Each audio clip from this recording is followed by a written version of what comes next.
বিশ্বব্যাংক ও পল্লী কর্মসহায়ক ফাউন্ডেশন এর অর্থায়নে এবং বাংলাদেশ সরকারের তত্ত্বাবধানে রেইস প্রকল্পের আওতায় পাবনায় জব ফেয়ার অনুষ্ঠিত হয়েছে।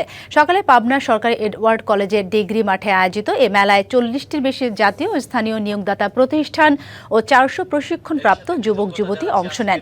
অংশগ্রহণকারী প্রতিষ্ঠানের মধ্যে ছিল square toiletries limited, hero MotoCorp, প্রাণ আরএফএল, বিডি জবস সহ বিভিন্ন প্রতিষ্ঠান। আয়োজকরা জানান, মেলায় live CV review, career counselling এর পাশাপাশি প্রকল্পভুক্ত তরুণ উদ্যোক্তাদের পণ্য প্রদর্শনীর আয়োজন করা হয়েছে।